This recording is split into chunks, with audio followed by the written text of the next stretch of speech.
Book है the secret of body language. Body language क्या है?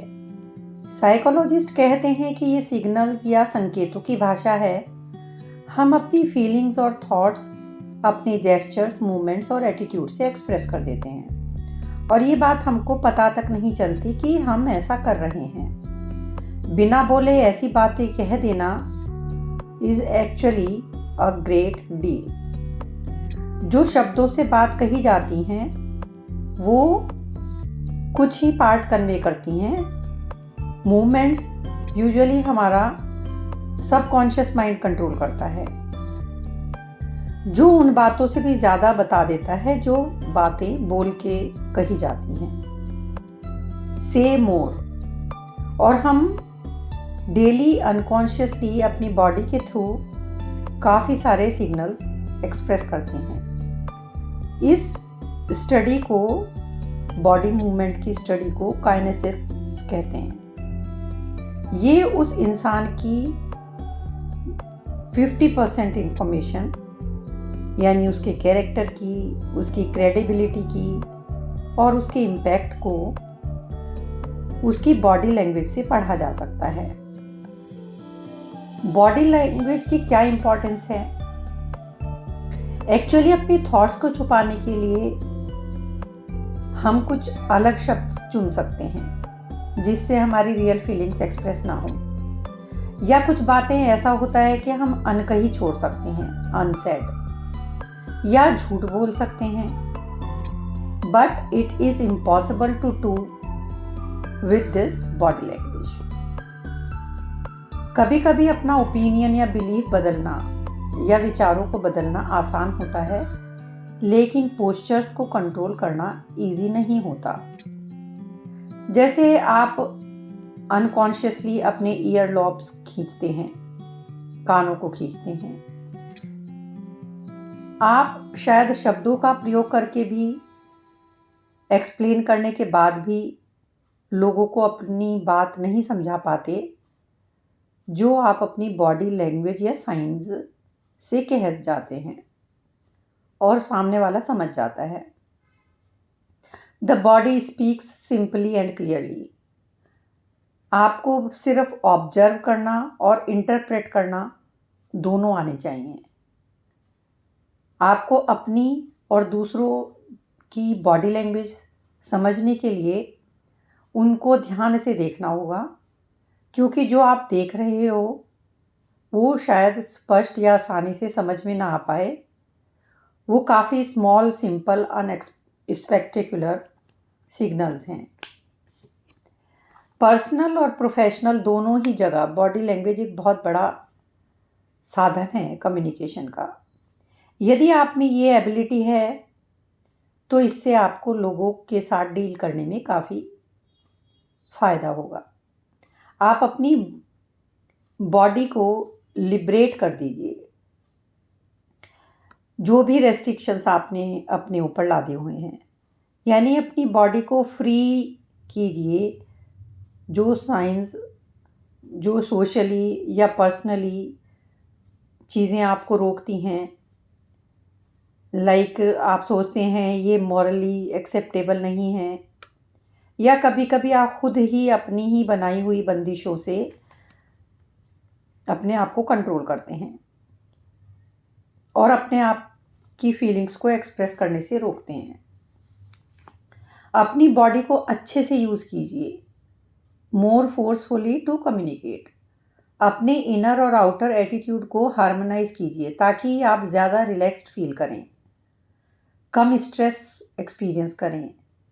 अपनी रिलेशनशिप में आप फ्री फील करेंगे। लोगों की बॉडी लैंग्वेज को भी समझिए, जो वो बोलते हैं, जो उनकी बॉडी बोलती है। आप दोनों के अंतर को समझ पाएंगे। शायद आप उनके बारे में ज़्यादा समझ सकें। Learn the difference between studied and spontaneous body signals, making it difficult for others to hide their true selves. आपकी बॉडी लैंग्वेज को आपको डेवलप करना चाहिए और communicate more easily with others. हमारे कुछ मूवमेंट्स तो ऑब्वियस होते हैं, जैसे कि नाक सिकोड़ना, फिंगर हिलाना, आईब्रोज को ऊपर नीचे करना, मुट्ठी भींचना। इस तरह के मूवमेंट्स तो देखकर समझना आसान है, लेकिन कुछ सटल मूवमेंट्स, सटल सिग्नल्स होते हैं, उनको किस तरह से समझ पाएं।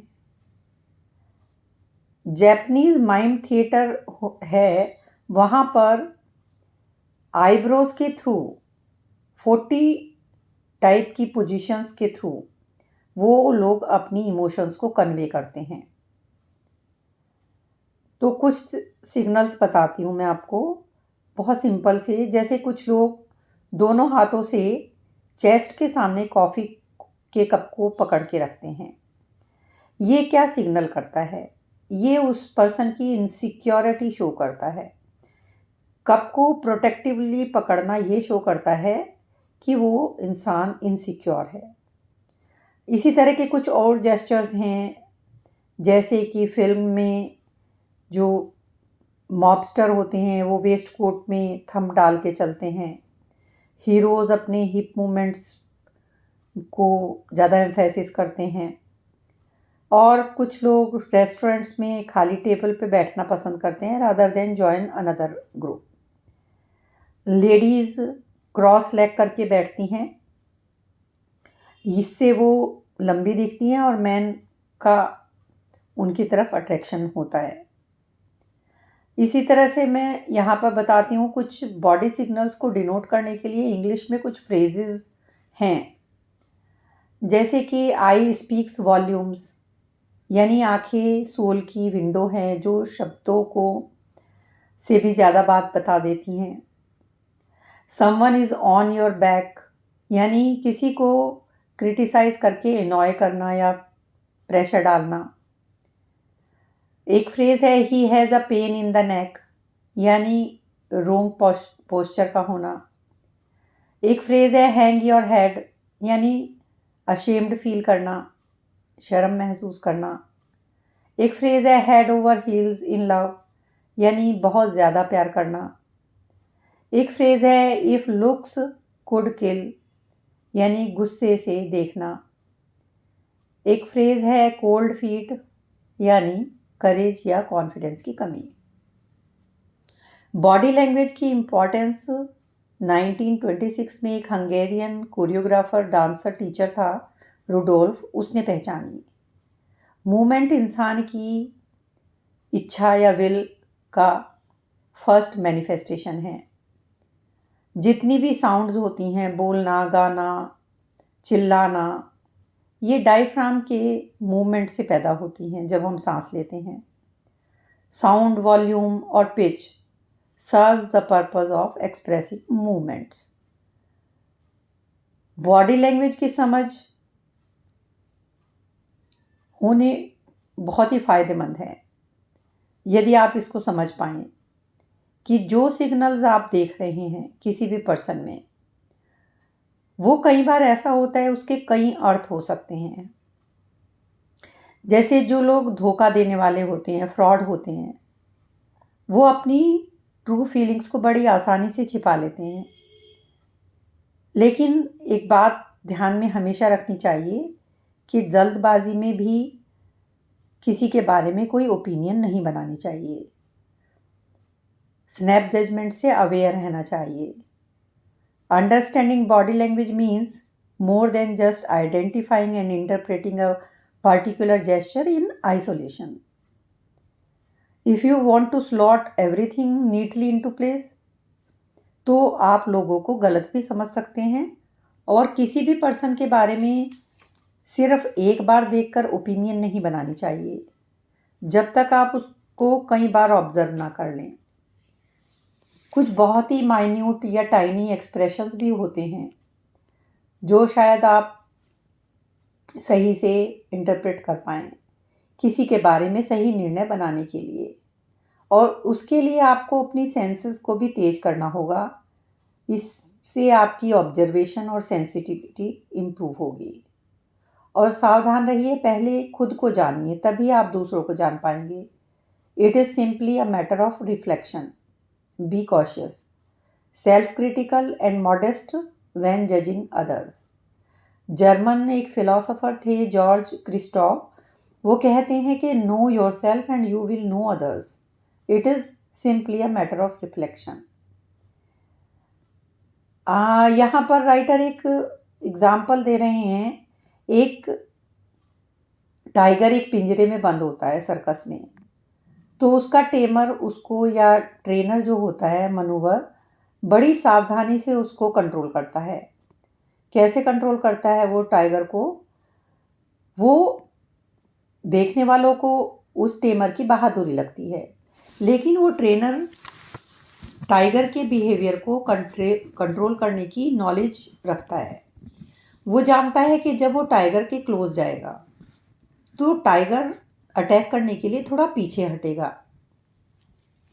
तो वो जाता है उसके पास में, और जैसे ही वो जंप करने के लिए रेडी होता है पीछे हटकर, टेमर सेम उसी टाइम पे एक काउंटर मेजर से एक स्टूल कलर्ड स्टूल को, पेडेस्टल को अपने और टाइगर के बीच में रख देता है। टाइगर जंप करता है अटैक करने के लिए, बट वो पेडेस्टल पे जंप करता है। सेम इसी टाइम पे ट्रेनर पीछे हट जाता है, डेंजर जोन से बाहर हो जाता है, और टाइगर जब उसको पीछे हटता हुआ देखता है तो वो काम डाउन हो जाता है और पेडेस्टल पे खड़ा हो जाता है। और टेमर अपनी बॉडी लैंग्वेज से लोगों के सामने खुद को टाइगर से सुपीरियर कंफर्म कर देता है। तो बॉडी लैंग्वेज की इम्पोर्टेंस को इस तरह से समझिए आप। नेक्स्ट एपिसोड में मैं आपको आइज़ के कुछ सिग्नल्स और डिफरेंट लुक्स के बारे में बताऊंगी।